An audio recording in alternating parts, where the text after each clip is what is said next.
Assalamualaikum warahmatullahi wabarakatuh. Perkenalkan, nama saya Rona Tahira Alia dari S1 Bisnis Digital kelas Internasional Undergraduate Program.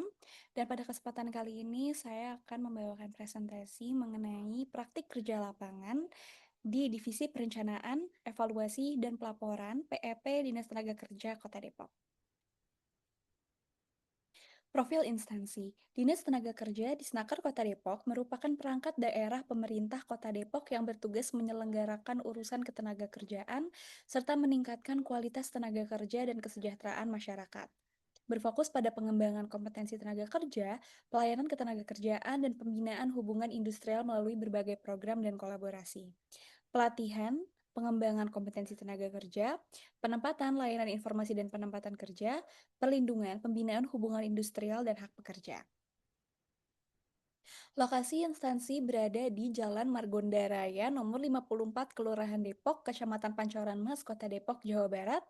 Dan untuk Dinas Tenaga Kerja Kota Depok berada di gedung di Balai K2 lantai 8, Kompleks Balai Kota Depok, Jalan Margonda Raya nomor 54, Kelurahan Depok, Kecamatan Pancoran Mas, Kota Depok, Jawa Barat.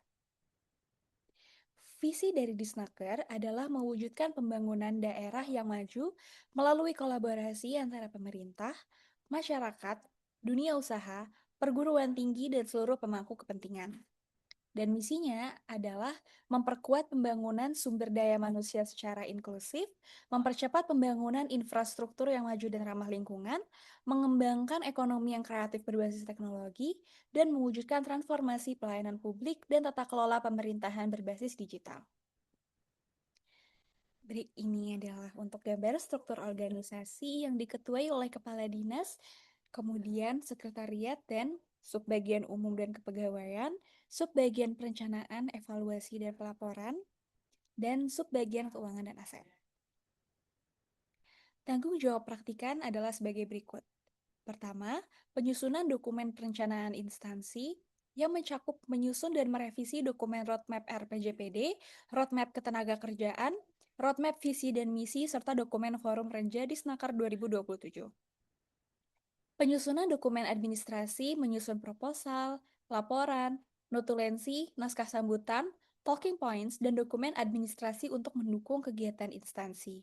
Yang ketiga, pengolahan data kinerja dan manajemen risiko yang mencakup mengolah data risk management worksheet, indikator SIEPDRI Renstra atau rencana strategi, serta data ketenaga kerjaan menggunakan Microsoft Excel. Yang keempat, verifikasi dokumen anggaran dan pengadaan, yang mencakup memeriksa rekapitulasi anggaran pengadaan barang dan jasa, serta melakukan penyesuaian data berdasarkan dokumen pendukung. Yang kelima adalah penyusunan bahan presentasi dan laporan, menyiapkan presentasi mengenai kondisi ketenagakerjaan Kota Depok, serta mengedit laporan layanan ketenagakerjaan sesuai standar instansi. Dan yang terakhir adalah pengelolaan dokumen perkantoran, yang mencakup melakukan pencetakan, pemindaian, penggadaan, dan pengarsipan dokumen untuk mendukung administrasi kantor. Ruang lingkup pekerjaan saya bisa disimpulkan bahwa ruang lingkup pekerjaan saya terbagi menjadi dua bidang, yaitu administrasi kesekretariatan dan administrasi teknologi perkantoran. Administrasi kesekretariatan berfokus pada penyusunan dokumen administrasi, dokumen perencanaan, dan naskah dinas. Sedangkan administrasi teknologi perkantoran berfokus pada pengolahan data, verifikasi dokumen anggaran, serta pengelolaan dokumen untuk mendukung operasional instansi. Kompetensi yang diperoleh oleh saya sebagai praktikan yaitu di bidang hard skill, terdapat administrasi perkantoran dan tata naskah dinas, penyusunan dokumen perencanaan, evaluasi, dan pelaporan, pengolahan data menggunakan Microsoft Office yang mencakup Word, Excel, dan PowerPoint, dan pengarsipan dokumen fisik dan digital. Untuk soft skill-nya, terdapat komunikasi dan kerjasama tim, manajemen waktu, ketelitian dan tanggung jawab, dan adaptabilitas serta kemampuan pemecahan masalah. Terdapat beberapa kesenjangan dalam teori dan praktik, yaitu yang pertama penerapan konsep perencanaan dan pelaporan. Secara teori, penyusunan dokumen perencanaan dan pelaporan dilakukan berdasarkan tahapan yang sistematis, mulai dari pengumpulan data, analisis, penyusunan dokumen, hingga evaluasi hasil. Namun, dalam praktiknya di divisi PEP, proses tersebut juga dipengaruhi oleh kebutuhan organisasi, perubahan kebijakan, serta tenggat waktu yang harus dipenuhi. 2. Pengelolaan administrasi dan dokumen. Pada perkuliahan, administrasi perkantoran umumnya dipelajari sebagai proses yang terstruktur dengan prosedur yang ideal. Sementara itu, di lingkungan kerja, pengelolaan dokumen dilakukan secara lebih dinamis karena melibatkan berbagai jenis dokumen, koordinasi antar bidang, serta kebutuhan pelayanan administrasi yang beragam. 3. Komunikasi dan koordinasi dalam lingkungan kerja. Secara teoritis, komunikasi organisasi dipahami sebagai proses penyampaian informasi yang berlangsung sesuai dengan struktur organisasi.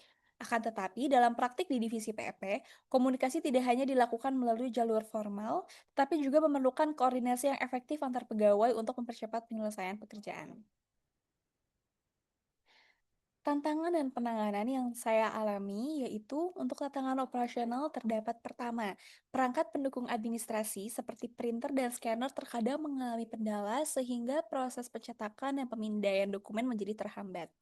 Yang kedua, lingkungan kerja pada waktu tertentu kurang kondusif karena adanya aktivitas di sekitar ruang kerja di luar jam kerja yang dapat mengganggu konsentrasi. Yang ketiga, penyusunan dokumen administrasi harus dilakukan dengan teliti karena mengikuti format dan standar resmi yang berlaku di instansi pemerintah.